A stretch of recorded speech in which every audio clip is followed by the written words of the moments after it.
Okay, Chapter 6, Furry Friends. Sophie gazed at the little sleeping dragon. He looked so cute, with his soft purple cheeks and faint curl of smoke coming from his nostrils. How could anyone think of throwing him into a dungeon? Now then, he gave a little squeaky snore, and his wings were twitched. Sophie wondered if he was dreaming about flying. His left wing was still crooked. How was he going to help him get back to his family when he couldn't fly?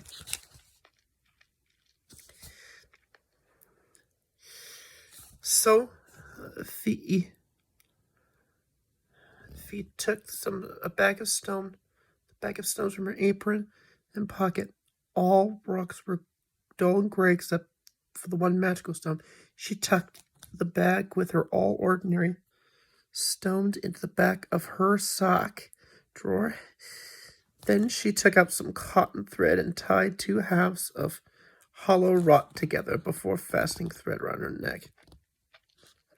The rock was as if it were whole again.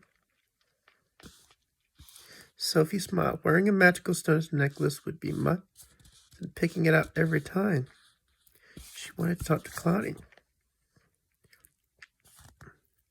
The rock was tucked underneath her clothes, so there was no danger of anyone seeing it. Cloudy stirred and blinked at her large amber eyes. Blinked with her large amber eyes. Sophie knelt next to his basket. Cloudy, I've been thinking, maybe I could take a look at your wings, see how bad it is. Helping you to get home would be easier if you could fly.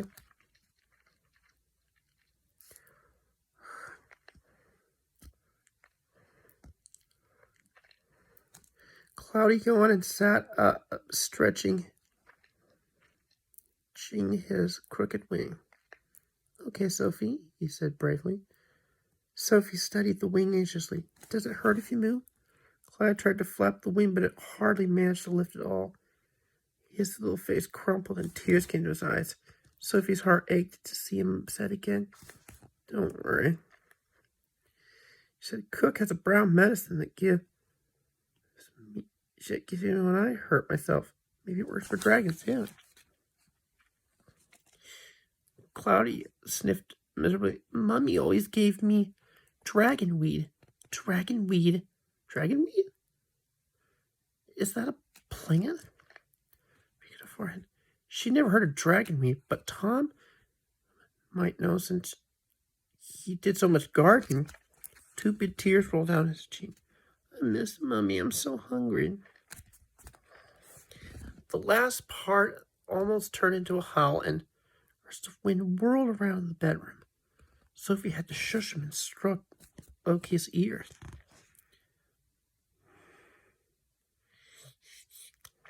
And Cloudy grew calmer. The wind dropped again. If you will go fetch him, do you promise to stay quiet?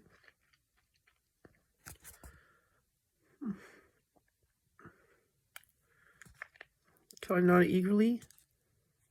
The cake was yummy, but I need a bit more to know. I'll find you something, Sophie.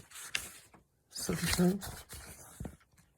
Dragons obviously had big appetites, even when they were young. She crept down to look for leftovers that no one would miss. While Cook was outside talking to the delivery boy, she took a cherry pie, 3 carrots, and a bowl of macaroni and cheese. Her stomach rumbled, reminding that she was wrapping the food around her apron. She hurried away and nearly ran straight into Sir Fitzroy. Someone find me that dragon, he yelled as he stormed down the dragon. Sophie hung back in the shadows until he passed by. Then he dashed upstairs as fast as she could go. Good. She found Cloudy curled up her bed, but still awake. His purple tail looked funny sticking out.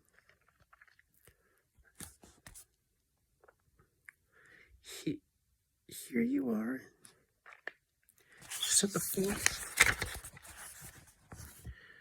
I don't really know what dragons eat, so I hope you like it. Cloudy leaped out of bed. He taking a bite of carrot.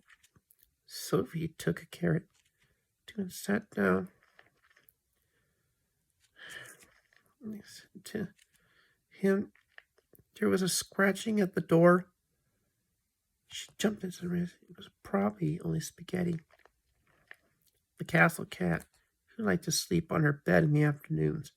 She opened the door, and the big ginger cat strolled in and got halfway across the room before noticing Cloudy. Spaghetti gave a startled meow, and her fur stood on it. Then she sprang into a corner and took up guard there, her green eyes fixed on the dragon. Cloudy waved his tail at the cat and went on eating. After munching the carrots, he scoffed the cherry. Then he scoffed.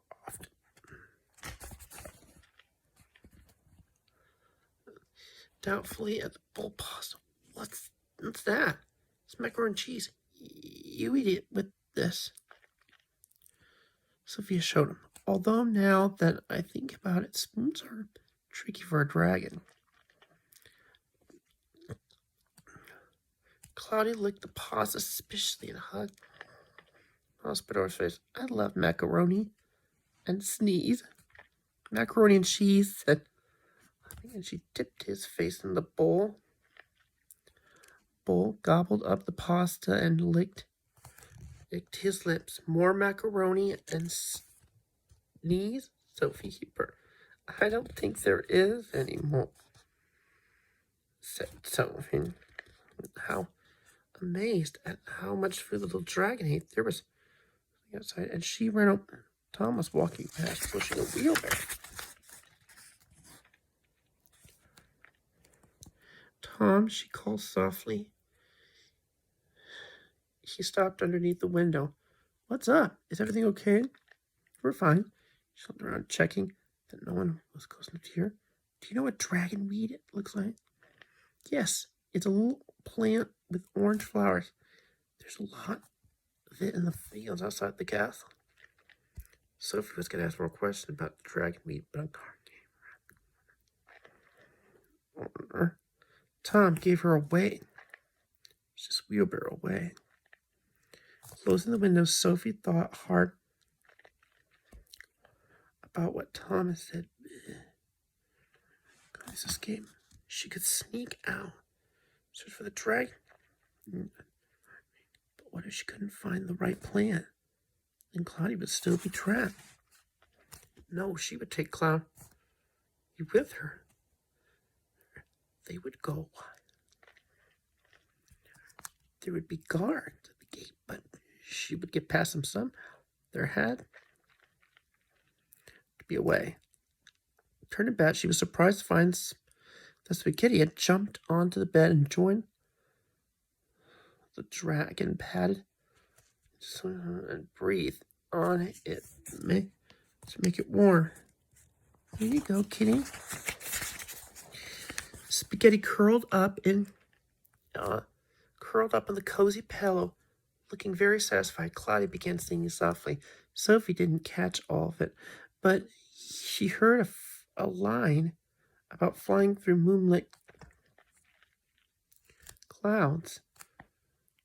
When the little dragon was finished singing, Sophie asked, "Where's your home, Cloudy? Do you live near her?" Cloudy shook his head.